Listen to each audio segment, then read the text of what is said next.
आज नांदेडमध्ये या ठिकाणी आमदार श्रीजया चव्हाण, त्याचबरोबरीने आमचे नवनिर्वाचित शहराचे अध्यक्ष राजूरकरजी, त्याचबरोबरीने प्रवीण सालेजी, त्याचबरोबरीने हंबर्डेजी, त्याचबरोबरीने आणखीन सगळे मान्यवर, हे सगळेजण सिंदूर रॅलीमध्ये उपस्थित होते।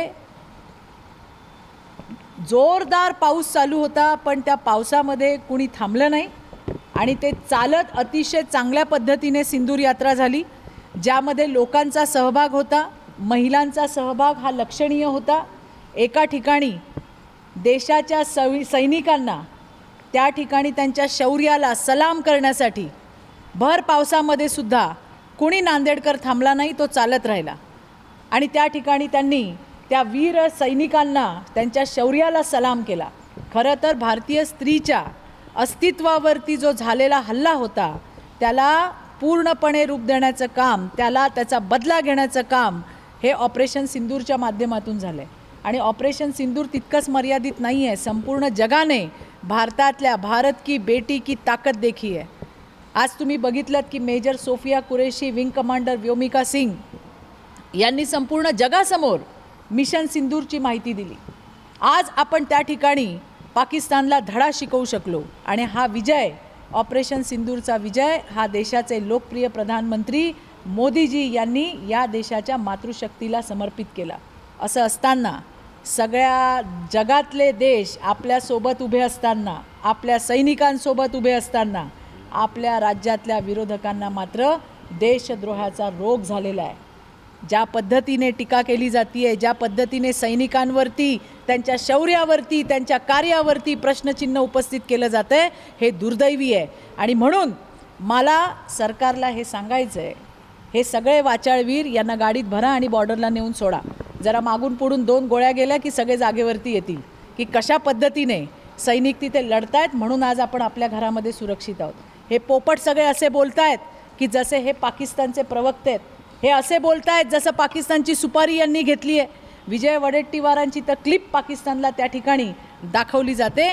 त्या विजय वडेट्टीवारांचं आणि या काँग्रेसचं पाकिस्तानशी काही कनेक्शन आहे का, याची चौकशी व्हावी अशी मागणीसुद्धा मी सरकारकडे करते। मध्य प्रदेशचे आमदार, भाजप आमदारांनी सोफिया कुरेशी, अहो कुठल्याच गोष्टीचं समर्थन आम्ही करत नाही, कुठल्याच गोष्टीचं कोणीही ज्या पद्धतीने बोललं गेलं त्याचं समर्थन नाहीच आणि त्याच्यावरती भाजपाचं शीर्षस्थ नेतृत्व हे नक्की कारवाई केली पण असेल, आपल्याला ती आता कळेलच, एवढं मी तुम्हाला सांगते। परंतु कुणाचाही अपमान कुठल्याही पक्षाच्या नेत्याने केल्याचं समर्थन आम्ही कधीच करणार नाही। नंतर आता एक वेगळं प्रकरण आलेलं आहे, राष्ट्रवादीचे अजित नाही, खूप मला म्हणजे ते बातमी वाचल्यावर प्रचंड वेदना झाल्या की वैष्णवीचा कशा पद्धतीने आत्महत्या नाही तर ती हत्याच आहे।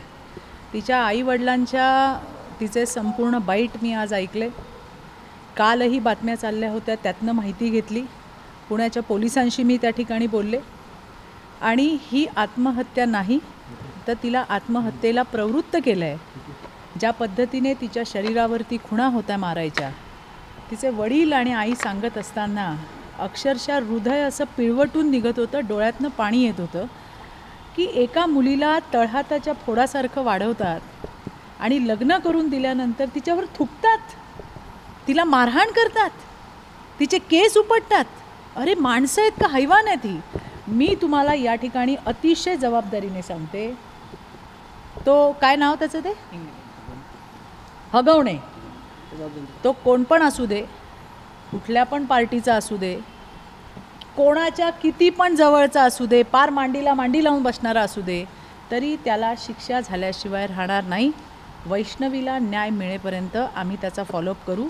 वैष्णवी ही फक्त तिच्या आईवडिलांचं आडनाव बहुतेक कसपटे आहे, त्यांची मुलगी नाही तर ही या महाराष्ट्राची मुलगी आहे। आजसुद्धा 21व्या शतकामध्ये हुंड्यासाठी ज्या पद्धतीने मुलींना मारलं जातं आहे, त्यांना मरण्यासाठी प्रवृत्त केलं जातं आहे। अरे तिच्या 9 महिन्याच्या लेकराचा पण कोणी विचार केला नाही आणि त्या बाईला म्हणजे तिला ज्या पद्धतीने टॉर्चर केलं गेलं ते अतिशय अमानवीय आहे। पुणे पोलिसांशी मी बोलली आहे, DCPंशी तिथल्या, आणि त्यांनी मला सांगितलं की मुलगा स्वतः म्हणजे तिचा नवरा, वैष्णवीचा नवरा, वैष्णवीची सासू, वैष्णवीची नणंद यांना अटक केलेली आहे। तिचा सासरा म्हणजे राजेंद्र हगवणे आणि त्याचा दुसरा एक मुलगा सुशांत बहुतेक नाव आहे हगवणे, हे दोघं फरार आहे.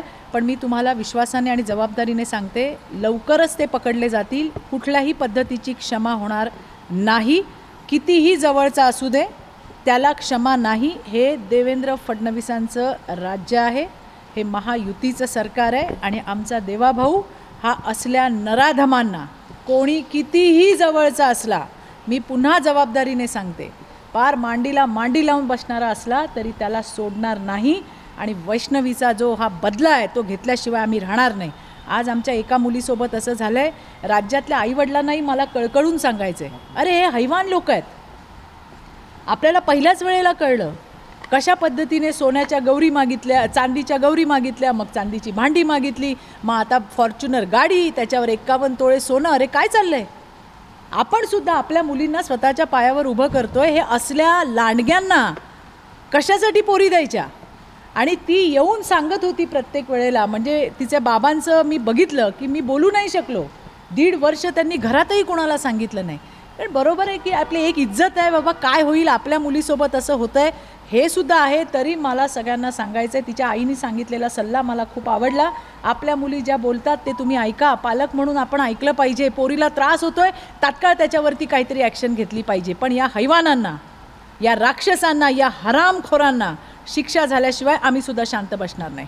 वडेट्टीवार नेहमी सैनिकांच्या शौर्यावर. अहो, या वडेट्टीवार आणि विरोधक यांना देशद्रोहाचा रोग जडलाय का, हा मोठा प्रश्न मला पडलाय.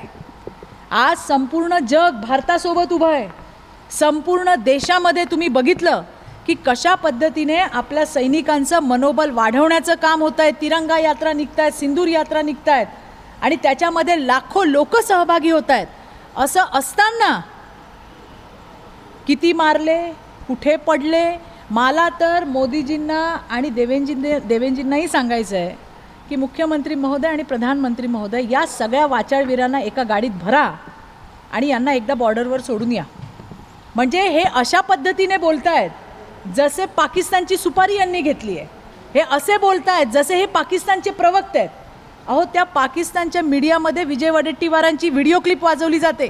मला तर या विजय वडेट्टीवारांचं पाकिस्तानबरोबर काय कनेक्शन आहे का, याची चौकशी झाली पाहिजे. ही माझी मागणी सरकारकडे आहे.